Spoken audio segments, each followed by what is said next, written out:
का हो साली जी, कहाँ के तैयारी बा? रहुआ ना जीजा, माने तैयार ना होई। ओहो, बुझ गई बुझ गई।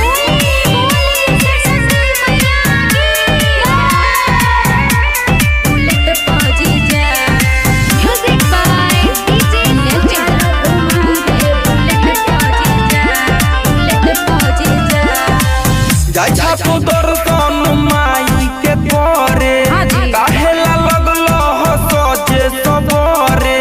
माने तैयार ना होखी। अरे तोरा से के जीती हो?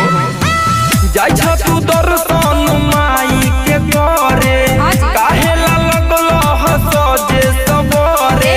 रील बनतै मंदिर के गेट पर जीजा। अच्छा वीडियो बना के डालबै नेट पर जीजा।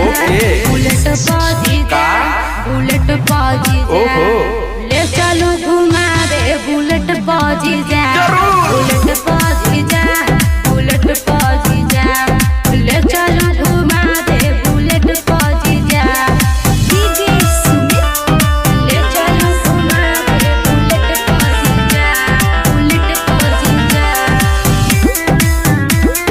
बुलेट पर जीजा। ले चलो घुमा दे बुलेट पर जीजा।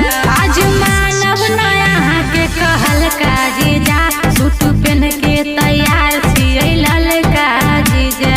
ललका जीजा, ए जीजा सुना जौन खाएला तू चाहबो साली, उ घर ही लिया देबो। अरे ना। डेरी मिल्क तू कहो चॉकलेट, हम हाथ ही खिया देबो। मानव न हम चॉकलेट पर जीजा। काहे? चाउमीन न चाट दू प्लेट पर जीजा। ओहो। बुलेट पर जीजा, का? बुलेट पर जीजा। बोलो। ले चल घुमा दे बुलेट पर जीजा। बुलेट पर जीजा, बुलेट पर जीजा। ले चल घुमा दे बुलेट पर जीजा। अरे भागत कहाँ बानी? अरे भागत कहाँ बानी हो? ले चल घुमा दे बुलेट पर जीजा।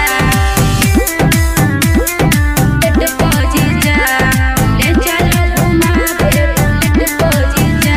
अब की शोभे पंडाल घुमा दी हो, बिना गाली से दर्शन करा दी हो। ठीक बा, फिर कुछ न कहो। लो सुनो, हाँ जय बुमाई से मिले पर मिला की वीडियो बनईबू हो। माना बतिया तू देबू सुनील के मोबाइल भूलबईबू हो। आज कई नेट आज गेट पर जीजा। अरे ना हो, चलते पंडाल वाला सेट पर जीजा। ओहो। बुलेट पर जीजा, का? बुलेट पर जीजा। ओहो। ले चलो घुमा दे बुलेट पर जीजा। जरूर। बुलेट पर